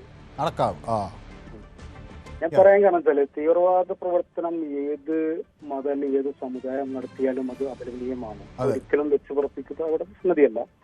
ഇവിടെ ഒരു നരേറ്റീവ് ക്രിയേറ്റ് ചെയ്യാണ്. കാരണം പ്രത്യേകിച്ച് മറ്റേ UP അല്ലെങ്കിൽ ഉത്തരേന്ത്യയിലൊക്കെ ഒരു ഇലക്ഷൻ വരുമ്പോൾ അതിന് മുമ്പായിട്ട് ഓരോ തീവ്രവാദ പ്രവർത്തനം അല്ലെങ്കിൽ തീവ്രവാദ ബോംബ് സ്ഫോടനങ്ങളൊക്കെ സ്വാഭാവികമായിട്ട് നമ്മൾ കണ്ടുകൊണ്ടിരിക്കുന്നതാണ്. അപ്പോൾ ഇലക്ഷന്റെ തലേദിവസം നമ്മൾ തന്നെ ചില അവിടുത്തെ ആളുകൾ ആസൂത്രണം ചെയ്ത് നടപ്പിലാക്കിയെന്നാണ് അങ്ങ് വിചാരിക്കുന്നത് അല്ലേ? അങ്ങനെയല്ല പറയുന്നത്. കാരണം ഒരു വളരെയധികം സുരക്ഷിതം പ്രധാനമായിട്ടുള്ള ഇന്ത്യയുടെ തലസ്ഥാനമായ ഡൽഹിയിൽ 11 മണിക്കൂർ 12 മണിക്കൂർ സ്ഫോടക വസ്തുക്കൾ നടത്തിയ ഒരു കാറ് യാത്ര ചെയ്യുന്ന അവരെ പിന്തുടരാനല്ലേ അവരെ പിടിക്കാനും ഇന്ത്യയിലെ ഒരു നിയമമില്ലേ? അത് ലോകത്ത് ഏതെങ്കിലും രാജ്യത്ത് ഇങ്ങനെ തീവ്രവാദി ആക്രമണം? അല്ല, ഞാൻ റഷീദിനോട് ചോദിക്കട്ടെ. അല്ല, നമ്മളിപ്പോൾ സ്വന്തം രാജ്യത്തിൽ ഇത് പറ്റിയില്ല എന്ന് പറയുമ്പോൾ ഞാൻ ചോദിക്കുകയാണ്, ലോകത്ത് ഏതെങ്കിലും ഒരു രാജ്യത്ത്, വികസിത രാജ്യം, ഇന്ത്യയേക്കാൾ കൂടുതൽ ശാസ്ത്ര സാങ്കേതിക മേഖലയിൽ വികസിച്ച രാജ്യങ്ങളുണ്ടല്ലോ, എവിടെയെങ്കിലും തീവ്രവാദ ആക്രമണങ്ങൾ നടക്കാതിരുന്നിട്ടുണ്ട്? അങ്ങനെയല്ല. അപ്പൊ അവർക്കൊന്നും കഴിയാത്തത് എന്തുകൊണ്ടായിരിക്കും? ഇത് ഒരിക്കലും അതോ അവരെക്കാളൊക്കെ അമാനുഷികരായിരിക്കണം ഇവിടുത്തെ സംവിധാനത്തെ ഈ ഉദ്യോഗസ്ഥർ എന്ന് താങ്കൾ കരുതുന്നു? ഞാൻ പറഞ്ഞു കൊണ്ടിരുന്നത് മുസ്ലിംകൾ ഒരിക്കലും തീവ്രവാദത്തെ പ്രോത്സാഹിപ്പിക്കുകയോ തീവ്രവാദ പ്രവർത്തനങ്ങളുമായിട്ട് പോവുകയോ അല്ല. ഇതൊരു വിങ്ങാണ്. ഇതിനകത്ത് ഹിന്ദു എന്നോ മുസ്ലിം എന്നോ ക്രിസ്ത്യാനി ഒന്നുമില്ല. ഇപ്പൊ നമുക്കറിയാലോ ഇവിടെ കളമശ്ശേരി ബോംബ് സ്ഫോടനം നടന്നു. അതിലൊക്കെ ഞാൻ അങ്ങയോട് 100% യോജിക്കുന്നു. ഈ തീവ്രവാദത്തിന് മതമില്ല. തീവ്രവാദം എന്ന് പറഞ്ഞെങ്കിൽ അത് അങ്ങനെ ഒരാൾ ഒരു ഒരു ചാവേറായിട്ട് പോകുന്ന ഒരു വിഭാഗമായിട്ട് മനസ്സിലാക്കും. അതിന് ഒരിക്കലും ഒരു മതത്വവുമായിട്ട് കൂട്ടിക്കെട്ടേണ്ട യാതൊരു ആവശ്യമില്ല. ഇവിടെ പറയാൻ കാണത്തില്ല. ഇവിടെ അവതാരകനായിക്കോട്ടെ അല്ലെങ്കിൽ വിളിക്കുന്നവരായിക്കോട്ടെ ഒരു സമുദായത്തെ മുഴുവൻ മുൾമുനയിൽ നിർത്തുന്ന രീതിയിൽ അവതാരകൻ ഒരു സമുദായത്തെ മുഴുവൻ അങ്ങനെ പറയുന്നില്ല. ഞാൻ ഈ നാട്ടിലെ APJ അബ്ദുൽ കലാം മുതൽ ഈ രാജ്യത്തെ സേവനമനുഷ്ഠിച്ച ഇസ്ലാം മതത്തിൽ നിന്ന് എല്ലാവരെയും അങ്ങേയറ്റം ആദരിക്കുകയും ബഹുമാനിക്കുകയും ചെയ്യുന്നതാണ്. അല്ലാതെ ഏതെങ്കിലും ഒരു മതത്തിന് അങ്ങനെ തീവ്രവാദ ബന്ധമുണ്ട് എന്ന് വാദിക്കുന്ന ഒരാളല്ല. പക്ഷെ അജ്മൽ കസബിന്റെ മതം ഏത് എന്നതല്ല, അയാൾ ചെയ്ത പ്രവൃത്തി കൊണ്ട് അയാളെ അങ്ങേയറ്റം എതിർക്കുന്നയാളുമാണ്. അപ്പൊ APJ അബ്ദുൽ കലാമിനെ നെഞ്ചോട് ചേർത്ത് വെക്കുമ്പോൾ അജ്മൽ കസബിനെ പോലുള്ള ആളുകളെ അങ്ങേയറ്റം വെറുക്കുകയും ചെയ്യും. അതന്നെയാണ് ഞാൻ പറഞ്ഞത്. അത് ഇതൊരു മതത്തിന്റെ മേൽ അടിച്ചേൽപ്പിക്കപ്പെടുന്ന ഒരൊറ്റ കാര്യമല്ല. കാരണം മുസ്ലിം മതം ഒരിക്കലും തീവ്രവാദത്തെ പ്രോത്സാഹിപ്പിക്കുന്നില്ല. തീവ്രവാദം ഒരു ഇരുട്ടുള്ള റൂമിൽ 2 മുസ്ലിങ്ങൾ മാത്രമാണ് എങ്കിൽ പോലും അവിടെ തീവ്രവാദം അല്ലെങ്കിൽ വർഗീയത സംസാരിക്കാൻ പാടില്ല എന്ന് പഠിപ്പിച്ച മതമാണ് നമ്മൾ. കാരണം അത്രക്കും അയൽക്കാരനായിട്ടുള്ളവൻ പട്ടിണി കിടക്കുമ്പോൾ അവന്റെ തൊട്ടടുത്തുള്ള ഒരു മുസ്ലിം വയറ് വെച്ച് ഭക്ഷണം കഴിക്കുന്നവൻ ആ ഒരു സമുദായത്തിൽ പെട്ടവനല്ല എന്ന് പറയാം. കാരണം അയൽവക്കത്ത് കിടക്കുന്ന ഒരു ഹിന്ദു ആയിക്കോട്ടെ ഒരു ക്രിസ്ത്യൻ ആയിക്കോട്ടെ അവന്റെ വയറ് നിറച്ചിട്ട് മാത്രമേ സ്വന്തം വീട്ടിൽ ഭക്ഷണം വെക്കാൻ പാടുള്ളൂ. അത്രയും ഒരു അയൽക്കാരനെ സ്നേഹിക്കണം എന്ന് പഠിപ്പിച്ച ഈ മതത്തിന്റെ അനുയായികൾ ഒരിക്കലും തീവ്രവാദ പ്രവർത്തനമായിട്ട് മുന്നോട്ട് പോകില്ല. ഈ തീവ്രവാദത്തിന് മതമില്ല. അവിടെ നമ്മൾ മതത്തെ കൂട്ടിക്കെട്ടേണ്ട ആവശ്യമില്ല. അവിടെ എല്ലാം അതായത് രാജ്യദ്രോഹികൾ എന്നുള്ള രൂപത്തിൽ ആ ഒരു വീക്ഷണത്തോടെ കൂടി കാണണം. അങ്ങനത്തെ ആളുകളെ ഒരിക്കലും പ്രോത്സാഹിപ്പിക്കാനും പാടില്ല. നമ്മുടെ രാജ്യസുരക്ഷയ്ക്ക് ഭീഷണിയാവുന്ന എല്ലാവരെയും ഈ രീതിയിൽ നിരുത്സാഹപ്പെടുത്തിയിട്ട് രാജ്യസുരക്ഷ മുന്നിൽ കണ്ടുകൊണ്ട് നമ്മൾ മുന്നോട്ട് പോകണം. കാരണം പ്രത്യേകിച്ച് ഞാൻ പറയാൻ കാരണം തലസ്ഥാന നഗരിയിൽ സുരക്ഷിത രീതിയിലുള്ള ഒരു യാത്ര ചെയ്യാൻ പാടില്ല. ഇത് ഇന്നലെ നടന്നതിൽ ഒരു 13 പേരെടുന്ന മരിച്ചെന്ന് പറഞ്ഞ് അത് ഇത്രയും വലിയൊരു ആർഡിക്സ് എന്തൊക്കെയോ കാറിൽ കൊണ്ടുവരുന്നത് വലിയ ടൗണിലാണ്. എത്ര ആൾക്കാർ മിക്കപ്പെടുവാണ്. നമുക്ക് ഈ 1 കോടി 140 കോടി മനുഷ്യർക്ക് 240 കോടി സൈനികരെയോ ഉദ്യോഗസ്ഥരെയോ നിയമിക്കാനാകില്ല. നമുക്ക് ആകെയുള്ളത് ഇന്ത്യയിൽ എത്രയാണ്? 10 ലക്ഷത്തിൽ താഴെ ആളുകളെ ഉള്ളൂ. ആ 10 ലക്ഷം ആളുകളാണ് ഈ 140 കോടി മനുഷ്യരുടെയും സുരക്ഷ ഏറ്റെടുത്ത് പ്രവർത്തിക്കുന്നത്. അവരിത് അന്വേഷിച്ച് പിന്തുടർന്ന് വന്നത് കൊണ്ടാണ് ഇത് പിടിയിലായത്. അല്ലെങ്കിൽ ഇത് രാജ്യത്ത് വലിയ കലാപം സൃഷ്ടിക്കാനും ഇവിടുത്തെ മതസ്പർദ്ധ അല്ലെങ്കിൽ ഇവിടെ മതസ്പർദ്ധ ഉണ്ടാക്കാനും വേണ്ടി ശ്രമിക്കാൻ വേണ്ടി ഇത് കൊണ്ടുവന്നതാണ് ഈ സ്ഫോടനം. അതൊക്കെ എല്ലാവർക്കും അറിയാം. പക്ഷേ എൻ്റെ ഒരു ചോദ്യം, ഇത് ഒറ്റക്കെട്ടായി നേരിടാൻ ഈ രാജ്യം തയ്യാറാകണ്ടേ? ഗാസയിൽ ആളുകൾ മരിച്ചു വീഴുമ്പോൾ നമ്മൾ ഇവിടെ ഒറ്റക്കെട്ടായി അതിനെതിരെ പ്രതിഷേധിച്ചില്ലേ? ഇവിടെ ഈ തെരുവിൽ ചിതറി വീണ മനുഷ്യർക്ക് വേണ്ടിയും അതേപോലെ ഒറ്റക്കെട്ടായി നമുക്ക് നിൽക്കേണ്ടതില്ലേ? ഈ പെഹൽഗാമിൽ വെടിയേറ്റ് വീണ മനുഷ്യർക്ക് വേണ്ടി വലിയ കൂട്ടായ്മകൾ നമുക്കും സംഘടിപ്പിക്കേണ്ടതില്ലേ? ഇവിടെ ഈ രാജ്യത്തെ അതിർത്തി കാൽക്കുന്ന ഉദ്യോഗസ്ഥരെ കുറ്റം പറയാനായി ഈ അവസരം നമുക്ക് വിനിയോഗിക്കാതിരുന്നുകൂടെ ശ്രീ റഷീദ്? ഒരിക്കലും നമ്മൾ രാജ്യസുരക്ഷയാണ് ഏറ്റവും മുൻപന്തിയിലുള്ളത്. നമ്മുടെ സൈനികരാണ് നമുക്ക് ഏറ്റവും വലിയ കാവലെന്ന് പറയുന്നത്. ഒരിക്കലും രാജ്യത്തിന്റെ നിയമവ്യവസ്ഥയെ അല്ലെങ്കിൽ രാജ്യസുരക്ഷയെ ഒരിക്കലും അധികൃതപ്പെടുന്ന രൂപത്തിൽ ഒരാളും ശബ്ദിച്ചുകൂടാ അല്ലെങ്കിൽ അങ്ങനത്തെ പ്രവർത്തനമായി മുന്നോട്ട് പോകാൻ പാടില്ല. ഇവിടെ തീവ്രവാദത്തെ നമ്മൾ ഒന്നിച്ചിരുന്ന് ഇത് എതിരതാണ്. ഒരിക്കലും തീവ്രവാദത്തെ പ്രോത്സാഹിപ്പിക്കാനും പാടില്ല. നമ്മൾ പറയുന്നുണ്ട് അതിന്റെ മുന്നോടിയായിട്ട് ഒരു മതത്തിന്റെ മേലൊരു ഐഡന്റിറ്റി ചാരിക്കൊണ്ടുള്ള നമ്മളൊരു മുൻവിധി വേണ്ട എന്നല്ല. പക്ഷേ ഈ തീവ്രവാദികൾ ലോകത്ത് എല്ലായിടത്തും ചെയ്യുന്നത് നോക്കൂ. അതിനെയും കൂടി നമ്മൾ മനസ്സിലാക്കണം. നിരപരാധികളായ മനുഷ്യരെ അവർ മറയാക്കുന്നു, സ്കൂളുകളെ മറയാക്കുന്നു, ആശുപത്രികളെ മറയാക്കുന്നു, നിരപരാധിയായ മനുഷ്യരെ ഇരയാക്കുന്നു. ഇനി അതിനൊക്കെ അപ്പുറത്തേക്ക് ഇപ്പോൾ ഇവിടെ ഒരു പള്ളിയെപ്പോലും മറയാക്കിയിരിക്കുന്നു. ഒരു പുരോഹിതൻ മേബത്ത് ആസ്ഥാനമായുള്ള ഹാഫീസ് മുഹമ്മദ് ഇഷായിക്ക് ഈ തീവ്രവാദികൾക്ക് ലോജിസ്റ്റിക്കുകൾ ഉപകരണങ്ങൾ നൽകിക്കൊണ്ടിരിക്കുകയാണ്. അപ്പോൾ ഇതൊക്കെ ഈ സ്ഥാപനങ്ങളെ ഒക്കെ മറയാക്കുകയാണ് ഇവർ. ഇത് തുറന്നു കാണിക്കാൻ അതിനകത്തു നിന്നും പുറത്തു നിന്നും ഒക്കെ കൂട്ടായി രാജ്യത്തിനോടൊപ്പം നിൽക്കാൻ ഒരു കൂട്ടായ ശ്രമം ഉണ്ടാകുന്നതിന് പകരം ഇതാ ഇന്റലിജൻസ് വീഴ്ച വന്നിരിക്കുന്നു, ഇതാ രാജ്യത്തെ മുഴുവൻ സുരക്ഷാ സംവിധാനങ്ങൾ പരാജയപ്പെട്ടിരിക്കുന്നു, അമിത്ഷാ രാജിവെക്കൂ, നരേന്ദ്രമോദി രാജിവെക്കൂ, ഈ ആഹ്വാനമാണോ ഈ ഘട്ടത്തിൽ ഉയർത്തേണ്ടത്? ഇതാണോ ലോകത്തെ മറ്റേതെങ്കിലും ആക്രമണങ്ങൾ നേരിടുന്ന രാജ്യം ചെയ്യുന്നത്? അവിടെയും പ്രതിപക്ഷ നേതാക്കളില്ലേ? ഇവിടുത്തെ പ്രതിപക്ഷ നേതാവിൻ്റെ ശബ്ദമെടുത്ത് അവിടെ പാകിസ്ഥാനിൽ ഉപയോഗിക്കത്തക്ക രീതിയിലേക്ക് വരുന്ന ഒരു സാഹചര്യം ഉണ്ടാക്കിയാൽ ഈ അമിത്ഷാ രാജിവെക്കണമെന്ന് ആവശ്യപ്പെട്ടുകൊണ്ട് KC വേണുഗോപാൽ നടത്തിയ ഈ പരാമർശം പോലുള്ള പരാമർശങ്ങൾ ആർക്ക് കരുത്തു പകരുമെന്നാണ് ശ്രീ റഷീദിനെ പോലുള്ളവർ ധരിക്കുന്നത്? നമ്മൾ പറഞ്ഞു കൊണ്ടുവരുന്നത് അല്ലെങ്കിൽ പറയേണ്ടത് വെച്ചാൽ ഈ ഒരു രാജ്യത്തിന്റെ സുരക്ഷയ്ക്ക് വേണ്ടിയിട്ടാണ് നമ്മുടെ മന്ത്രിമാരായിക്കോട്ടെ അല്ലെങ്കിൽ ആരും രാജ്യം ഭരിക്കുന്നത്. അവരെന്ത് ചെയ്യുക? ഈ പരാജയപ്പെടുന്നിടത്ത് പ്രതിപക്ഷം സ്വാഭാവികമായിട്ടും ഇതന്നെ പറയാ. കാരണം രാജ്യസുരക്ഷക്ക് രാജ്യത്ത് പ്രതിപക്ഷം അല്ല റഷീദ്, അല്ല പ്രതിപക്ഷം സ്വാഭാവികമായി ഇതല്ല.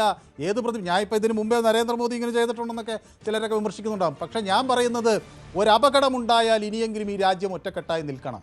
അത് രാഷ്ട്രീയം കളിക്കാനോ വോട്ട് തട്ടിയെടുക്കാനോ ഉള്ള ഒരു സമയമല്ല. അപ്പൊ അങ്ങ് തന്നെ പറഞ്ഞത് ഇത് തെരഞ്ഞെടുപ്പിന്റെ തലേ ദിവസം നടന്നു എന്നാണ്. ഈ തെരഞ്ഞെടുപ്പിന്റെ തലേ ദിവസം നടന്നു എന്ന അങ്ങയുടെ ഈ വാക്ക് ഒരു മറ്റൊരു സ്ഥലത്തിരിക്കുന്ന ഈ രാജ്യത്തിന് പുറത്തിരിക്കുന്ന ശക്തികൾക്ക് ഒരു ഊർജ്ജം നൽകുന്നതിലേ കണ്ടോ, അവർ ഇതാ തമ്മിലടിച്ചു തുടങ്ങി എന്ന് അവരെ കൊണ്ട് പറയിപ്പിക്കുന്നതല്ലേ? ഇവിടെ അങ്ങയ്ക്കും എനിക്കും കൃത്യമായി അറിയാവുന്ന ഇതൊരു തെരഞ്ഞെടുപ്പ് ലക്ഷ്യമിട്ട് പൊട്ടിയ ബോംബാണോ? ഇതെങ്ങനെയാണ് തുടങ്ങിയത്? ഇത് ഓപ്പറേഷൻ സിന്ദൂറിന്റെ ഭാഗമായി ബഹാവൽപൂരിൽ അവരുടെ കേന്ദ്രത്തിൽ ജെയ്ഷെ ആസ്ഥാനം ഇന്ത്യ ആക്രമിക്കുന്നു. അതിന്റെ കാരണം അങ്ങേക്കറിയാലോ. ആ ആക്രമിക്കുന്നതിന് പ്രതികാരമായി അവർ ഇവിടെ നടപടികൾ ചെയ്യാൻ ശ്രമിക്കുന്നു. അതിൻ്റെ ആദ്യ ലഘുലേഖ വരുമ്പോൾ തന്നെ അന്വേഷണം തുടങ്ങുന്നു. അത് ഓരോരുത്തരിൽ നിന്ന് അന്വേഷിച്ചാണ് ഈ ഡോക്ടർ മോഡ്യൂളിൽ എത്തുന്നത്. ഇതിനു മുമ്പ് ആളുകൾ അറസ്റ്റിലാകുന്നു, പിടിയിലാകുന്നു. സത്യസന്ധമായിട്ടുള്ള അന്വേഷണത്തെ എന്നിട്ട് അങ്ങ് പറയുന്നത് ഒരു തെരഞ്ഞെടുപ്പിന്റെ തലേ ദിവസം നടന്ന നാടകമാണ് എന്ന് പറഞ്ഞാൽ ഇത് ലോകത്തെ മറ്റ് രാജ്യങ്ങളിൽ ഇരിക്കുന്ന ആളുകൾ ഇതൊരു ആയുധമാക്കില്ല. തെരഞ്ഞെടുപ്പിന്റെ തലേ ദിവസം തന്നെ ഇങ്ങനത്തെ സ്ഫോടങ്ങൾക്ക് ഒന്നല്ല ഒട്ടനവധി കേസുകൾ ഉത്തരേന്ത്യയിൽ ഈ തെരഞ്ഞെടുപ്പ് തലേ ദിവസം നടന്നിട്ടുണ്ട്. ഞാൻ ചോദിക്കുന്നത് നടന്നിട്ടുണ്ടെങ്കിൽ അത് ഏതെങ്കിലും ഇവിടുത്തെ രാഷ്ട്രീയ പാർട്ടി നടത്തുന്നതെന്നല്ലേ അങ്ങ് സൂചിപ്പിക്കുന്നത് അല്ലേ? അങ്ങനെ സൂചിപ്പിക്കാമോ റഷീദ്? അങ്ങനെ ചെയ്യാമോ? ഒരു നാട്ടിൽ മനുഷ്യരെ ചിതറുന്ന വിധത്തിൽ തിരക്കേറിയ ഒരു സ്ഥലത്ത് കൊണ്ടുവന്ന് ബോംബ് പൊട്ടിച്ച് അതിന് പുറകിൽ വനിതകളെ പോലും തീവ്രവാദികളാക്കുന്ന സംഘത്തിന്റെ ആളുകൾ പിടിയിലായിട്ട് അങ്ങ് വളരെ ലാഘവത്തോട് പറയുകയാണ് ഇതൊരു തെരഞ്ഞെടുപ്പിന്റെ തലേ ദിവസം കൊണ്ടുവന്ന് പൊട്ടിച്ചൊരു സാധനമാണ് അല്ലേ? അങ്ങനെ ഒരു നാടകമാണെന്ന് പറഞ്ഞു തീർത്താൽ അങ്ങനെ പറഞ്ഞു തീർക്കാമോ റഷീദ്? അങ്ങനെ ചെയ്യാമോ? സത്യസന്ധമായിട്ട് അന്വേഷണം നടക്കട്ടെ. ഇന്ത്യ എന്ന മഹാരാജ്യത്ത് തീവ്രവാദ പ്രവർത്തനങ്ങളുമായിട്ട് ആര് മുന്നോട്ട് പോകണ്ടോ അവരെല്ലാം നിഷ്പ്രഭമാക്കിയിട്ട് തീവ്രവാദമില്ലാത്ത അല്ലെങ്കിൽ നാളേക്കുള്ള നല്ലൊരു ഇന്ത്യയെ പടുത്തുയർത്താൻ വേണ്ടി എല്ലാവരും ഒന്നിച്ചു നിൽക്കുക. ആ ശബ്ദമാണ് വരേണ്ടത്. റഷീദ്, മലപ്പുറത്തെ തവനൂർ എന്ന എനിക്ക് ഏറ്റവും ഇഷ്ടപ്പെട്ട പ്രദേശങ്ങളിൽ ഒന്നാണ് കേട്ടോ തവനൂർ. അതുകൊണ്ടാണ് ഞാൻ അങ്ങയോട് ഇത്രയും നേരം സംസാരിച്ചത്. കാരണം അവിടെ എനിക്ക് ആ തവനൂർ അങ്ങാടിയും ഇല്ലത്തുവടിയും അതിനപ്പുറത്തുള്ള സ്ഥലങ്ങളും എല്ലാം അറിയാവുന്നത് കൊണ്ടാണ് ഞാൻ ആ വഴി നിരവധി തവണ വന്നിട്ടുള്ളത് കൊണ്ടാണ് ഞാൻ അങ്ങയോട് ഇത്രയും സംസാരിച്ചത്. ഇത് റഷീദും മനു ഭാരതും ഒക്കെ ഒരുമിച്ച് നിൽക്കേണ്ട ഒരു സമയമാണ്. ഇത് നമ്മുടെ സൈനികരെ അന്വേഷണ ഏജൻസികളെ കുറ്റം പറയേണ്ട സമയമല്ല. ഇത് തിരിച്ചടിക്കുമെന്ന് കട്ടായമായി പറയേണ്ട സമയമാണ്. ഇത് ഇത്തരം പ്രവർത്തനങ്ങളുടെ ഏത് കേന്ദ്രമാണ് അതിൻ്റെ പ്രഭവ കേന്ദ്രമെന്ന് മനസ്സിലാക്കി മൂടോടെ പിഴുതെറിയേണ്ട സമയമാണ്. യെസ്, ഏതായാലും അങ്ങയുടെ അഭിപ്രായം അവസാന നിമിഷം വ്യക്തമാക്കിയത് ശരിയായി. ഓക്കെ, സാഗർ ചേർത്തറയിൽ നിന്ന് എന്നോടൊപ്പം ചേരുകയാണ്. സാഗർ സാറേ, പിന്നെ ശരിക്കും ശക്തനായ ഒരു പ്രധാനമന്ത്രിയാണ് നമ്മുടെ രാജ്യത്തുള്ളത്. അതുകൊണ്ട് ഒരിക്കലും തിരിച്ചടി കൊടുക്കുകയില്ലെന്ന് ഉറപ്പുവരുത്താൻ നോക്കിയില്ല.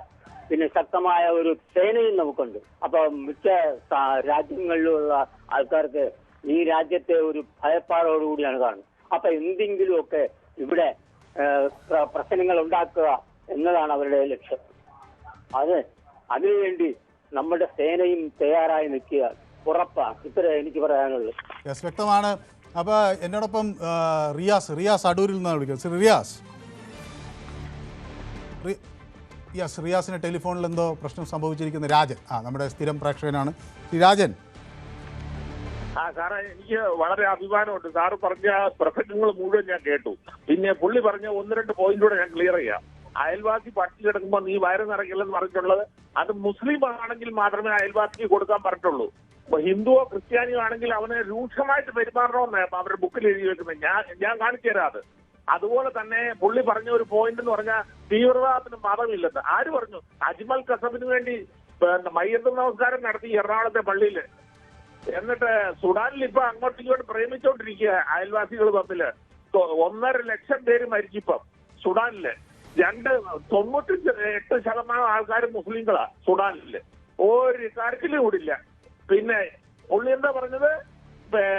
ഏതാണ്ട് ഞാൻ വേറൊരു പോയിന്റ് പറയാൻ വന്നത്, പിന്നെ ജമ്മു കാശ്മീരിലെ ആ കോളേജില് 50% ഫീസ് മാത്രമേ ഉള്ളൂ ഗവൺമെന്റില്. 50% സബ്സിഡിയാണ്. നമ്മുടെ ശ്രീ രാജന്റെയും എന്റെയും ഒക്കെ നികുതി പണം എടുത്താണ് അവിടെ ആളുകളെ ഡോക്ടറാക്കുന്നത്. നാടിന് സേവനം ചെയ്യുമെന്ന് കരുതിയിട്ട് 50% സബ്സിഡി കൊടുത്ത് ഗവൺമെന്റ് ഓഫ് ഇന്ത്യ പഠിപ്പിക്കുക. ഞാൻ 1,53,000 രൂപ ടാക്സ് അടച്ചോണാണ്. എനിക്കിത് കേട്ടിട്ട് ഒന്നും പറയണ്ട എനിക്ക്. എന്നിട്ട് നമ്മൾ പഠിപ്പിച്ച ആള് വന്നിട്ട് ബോംബ് വെച്ചിട്ട് നമ്മളെ കൊല്ലുന്നു. ഇവനെയൊക്കെ എന്താ ചെയ്യേണ്ടത്? യെസ്, വ്യക്തമാണ്. ഏതായാലും കൃത്യമാണ്. അപ്പോൾ സമയം ഇങ്ങനെ അതിക്രമിക്കുന്നതുകൊണ്ടാണ്. ഓക്കെ, ഷാജി ആലപ്പുഴയിൽ നിന്ന് എന്നോടൊപ്പം ചേരുന്നു. അപ്പോൾ ശിവദാസൻ നായർ എന്നോടൊപ്പം ചേർന്നിട്ടുണ്ട്. ഇതുപോലെ ഉള്ള KC വേണുഗോപാലിനെയാണ് കേട്ടോ വിമർശിക്കുന്നത്. അപ്പോൾ അജീഷ് എന്നോടൊപ്പം എനിക്ക് പിന്തുണയൊക്കെ പ്രഖ്യാപിക്കുന്നുണ്ട്. അപ്പോൾ കുറച്ച് അധിക തീവ്രമായ കമൻറ്റുകളൊന്നും ഞാൻ വായിക്കുന്നില്ല. ഡൽഹി സ്ഫോടനത്തിൽ മരിച്ചവരുടെ പേര്, പരിക്ക് പറ്റിയവരുടെ പേര്, നടീനടന്മാർ എന്ന് അവരെ വിളിക്കുമോ എന്നൊക്കെയാണ് ചോദിക്കുന്നത്. അപ്പോൾ അത് കൃത്യമായ ചോദ്യമാണ്. അജീഷിൻ്റെ കറക്റ്റ് ക്വസ്റ്റ്യനാണ്. ഓക്കെ, ഷാജി ആലപ്പുഴയിൽ നിന്ന്. ശ്രീ ഷാജി, ഇവിടെ ഇനി ക്യാബിനറ്റ് ചേരണം, അടിയന്തര തീരുമാനങ്ങൾ എടുക്കണം, പരിക്കേറ്റവരെ രക്ഷിക്കുക എന്നതാണ് നമ്മുടെ പ്രഥമ ദൗത്യം. മരിച്ച നമ്മുടെ നിഷ്കളങ്കരായ ഇന്ത്യക്കാരുടെ കുടുംബാംഗങ്ങൾക്കൊപ്പം നിൽക്കുക, ആ ദുഃഖത്തിൽ അനുശോചിക്കുക എന്നതാണ് നമ്മുടെ ദൗത്യം. പക്ഷേ അതുമാത്രമല്ല, അതിനപ്പുറത്തേക്ക് നീങ്ങുമോ കാര്യങ്ങൾ? സാർ, എനിക്ക് പറയാനുള്ളത്, ഈ ചെറിയ ആൾക്കാർ സംസാരിക്കുമ്പോൾ ഈ തല തൊപ്പിയിട്ടാലും താടി വെച്ചാലും അതെല്ലാം മുസ്ലിം പുരോഹിതന്മാരാണ്, മുസ്ലിങ്ങളാണ് എന്നുള്ള രീതിയിലുള്ള സംസാരം അതൊരിക്കലും ശരിയല്ല. കാരണം ഞങ്ങൾ യഥാർത്ഥ മുസ്ലിങ്ങള് യാതൊരു കാരണവശാലും തീവ്രവാദത്തിനും മറ്റു കാര്യത്തിലൊക്കെ എതിരാണ്, ശക്തമെതിരാണ്. യഥാർത്ഥ മുസ്ലിങ്ങൾ അങ്ങനെ നിൽക്കില്ല. പിന്നെ മുസ്ലിം നാമധാരികളായ കുറെ പേര് അവര് എന്തെങ്കിലും മതപണ്ഡിതരാണെന്ന് പറഞ്ഞ് മുസ്ലിങ്ങളെ മറ്റുള്ള ജാതിക്കാരെ കൊണ്ട് ശത്രുതയിൽ വരുത്തുന്ന രീതിയിലാണ് ചിലർ സംസാരിക്കുന്നത്. എനിക്ക് പറയാനുള്ളത്, ഈ സാറിനത് പറഞ്ഞാൽ എപ്പോഴും ഇഷ്ടപ്പെടത്തില്ല. കാരണം ഞാൻ ചിലർ സംസാരിക്കുമ്പോൾ സാർ പൊട്ടിത്തെറിക്കുന്നത് ഞാൻ കണ്ടിട്ടുണ്ട്. ഈ ഞാനങ്ങനെ എന്തെങ്കിലും അങ്ങ് ഇപ്പോൾ പറഞ്ഞാൽ പൊട്ടിത്തെറിക്കില്ല. കാരണം എനിക്ക് മുസ്ലിങ്ങളോട് പ്രത്യേകിച്ച് വിരോധമൊന്നുമില്ല. ഇഷ്ടവും സ്നേഹവും എൻ്റെ അടുത്ത സുഹൃത്തുക്കളെല്ലാം മുസ്ലിങ്ങളാണ്. അപ്പോൾ എനിക്ക് അങ്ങനെ പൊട്ടിത്തെറിക്കില്ല. പക്ഷേ എൻ്റെ രാജ്യത്തിനെതിരെ എന്തെങ്കിലും പറഞ്ഞാൽ ഞാൻ തീർച്ചയായും പൊട്ടിത്തെറിക്കും. അതിവിടെയല്ല, ഇനി പൊതുനിരത്തിൽ അയച്ചാലും പൊട്ടിത്തെറിക്കും. അല്ലാതെ ഞാൻ ഈ അങ്ങയോട് ഇത്ര നേരം സംസാരിച്ച് പൊട്ടിത്തെറിച്ചോ? വളരെ ഞാനിത് 4 മണി തൊട്ട് കേട്ടോണ്ടിരിക്കുകയാണ് സാർ. ഞാൻ ഈ പറയുന്നത് നമ്മുടെ ഇന്റലിജൻസിന്റെ കുഴപ്പമില്ലേ അത് പറയുമ്പോൾ സാർ പറയുന്നത് അങ്ങനെയാണ്. ഈ സമയത്ത് നമ്മൾ ഒന്നിച്ചിരിക്കണം പ്രതിപക്ഷ. ഞാൻ ചോദിക്കുന്നത് ശ്രീ ഷാജിയോട് ഞാൻ ചോദിക്കുകയാണ്, ഈ രാജ്യത്തെ ഇതിനേക്കാൾ വലിയ നമ്മളെക്കാൾ വികസിതമായ രാജ്യങ്ങളില്ലേ, അവിടെ തീവ്രവാദം നടക്കുന്നില്ലേ? നടക്കുന്നുണ്ട്. ഇന്റലിജൻസിനെ എത്ര തന്നെ ശക്തിപ്പെടുത്തിയാലും തീവ്രവാദികൾക്ക് കൊല നടത്താൻ കഴിയില്ലേ? ഇപ്പൊ നമ്മുടെ രാജ്യത്തിലെ ഏറ്റവും കരുത്തയായ പ്രധാനമന്ത്രിമാരിൽ ഒരാളായിരുന്നല്ലോ ഇന്ദിരാഗാന്ധി. ഇന്ദിരാഗാന്ധിക്ക് വെടിയേറ്റ് മരിച്ച സുരക്ഷാ സംവിധാനത്തിന്റെ ഇടയിൽ നിന്നാണ്. അപ്പൊ നമുക്ക് ആ ഘട്ടത്തിൽ പോലും നമ്മളതൊരു സുരക്ഷാ വീഴ്ചയല്ല, അത് അവിടെയുള്ള ആളുകളെ തീവ്രവാദികൾ സ്വാധീനിക്കുകയാണ്. ഇതിനെതിരെയാണ് ഇവിടെ കൂട്ടായ ഒരു നീക്കം ഉണ്ടാകേണ്ടത്. ഷാജി, ഇത് എന്നോട് ദയവായി ഇത് കേൾക്കണം. ഷാജി ഉപയോഗിക്കുന്ന ഈ വാക്ക് മറു രാജ്യത്തിരുന്ന ഒരാൾക്ക് ഇതെങ്ങനെ ആയുധമാക്കാൻ കഴിയും എന്നങ്ങ് ആലോചിച്ചാൽ അങ്ങക്ക് ഇത് എളുപ്പമാണ്. ലോകത്തെ ഈ ആക്രമണങ്ങൾ നടക്കുന്ന ഏതെങ്കിലും രാജ്യത്ത് അവിടെ അവർ ഇതുപോലെ ഭിന്നസ്വരത്തിൽ സംസാരിക്കുന്നുണ്ടോ? തീവ്രവാദ ആക്രമണം എവിടെയൊക്കെ നടന്നു? എനിക്ക് പറയാൻ സമയം താങ്കൾ തന്നെയാണ് എല്ലാത്തിനും. അല്ല, ഞാനതാ ഈ ചോദ്യത്തിനാണ് അങ്ങ് മറുപടി പറയേണ്ടത്. ലോകത്ത് ഇതാ തീവ്രവാദികൾ ഇല്ലാത്തൊരു രാജ്യം ഞങ്ങളിതാ ഉണ്ട് എന്ന് പറയാൻ, തീവ്രവാദ ആക്രമണം നടക്കാത്ത ഒരു വികസിത രാജ്യത്തിന്റെ പേര് പറയാമോ? തീവ്രവാദികളുണ്ട്. അത് പാകിസ്ഥാന്റെ നേതൃത്വത്തില് അണ്ടറിലാണ് പറഞ്ഞത്. ഇതൊക്കെ വരുമ്പോൾ നമ്മൾ അതിർത്തി നിൽക്കുന്ന നമ്മുടെ സുരക്ഷാ സേനകളും മറ്റേ ഇന്റലിജൻസും ഒക്കെ എന്തൊക്കെ ഉറങ്ങുമായിരുന്നോ? സാറ് പറയുന്നത്, സാറപ്പം പറയും നമുക്കൊരു ആപത്തുണ്ടാവും, പ്രതിപക്ഷവും ജനങ്ങളെല്ലാം ഞങ്ങൾ കൂടെ തന്നെ ഞങ്ങളെ പോലെ.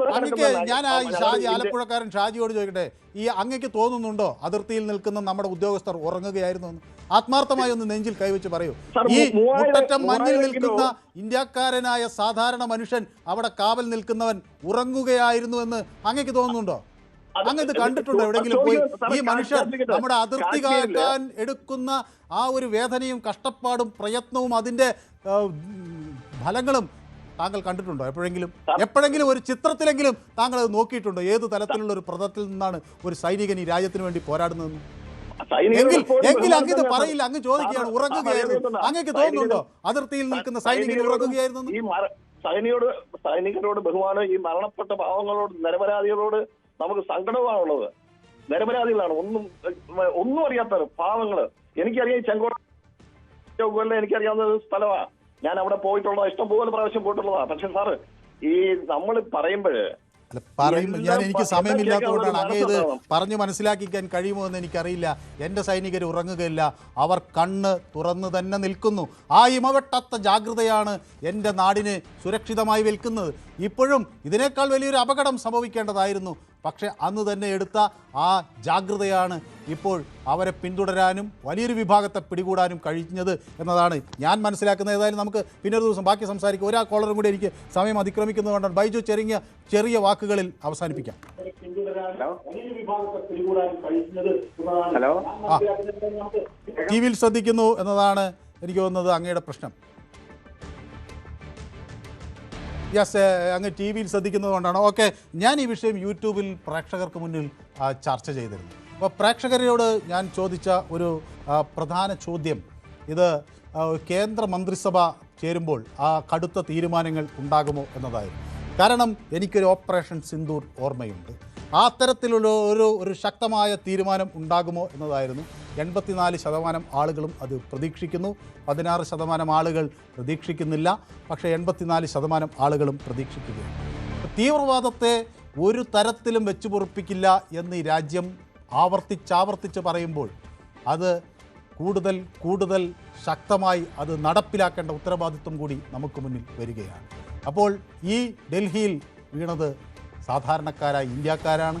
അത് ഈ രാജ്യത്തിന് നേരെയുള്ള ഒരു കടന്നുകയറ്റമാണ്. അതിന് മറുപടി കൊടുത്തേ മതിയാകൂ. ഞാനും നിങ്ങളെപ്പോലെ കാത്തിരിക്കുകയാണ് ഈ ക്യാബിനറ്റിൻ്റെ യോഗത്തിന്. എന്താണ് പ്രധാനമന്ത്രിക്ക്, ആഭ്യന്തരമന്ത്രിക്ക് ഈ കാര്യത്തിൽ പറയാനുള്ളത്, തീരുമാനിക്കാനുള്ളത് എന്നറിയാൻ വേണ്ടി എല്ലാവരും കാത്തിരിക്കുകയാണ്. ഇന്നത്തെ പൊതുവേദി ഇവിടെ സമാപിക്കുന്നു. നാളെ മറ്റൊരു വിഷയമായി വീണ്ടും കാണാം. നന്ദി, നമസ്കാരം.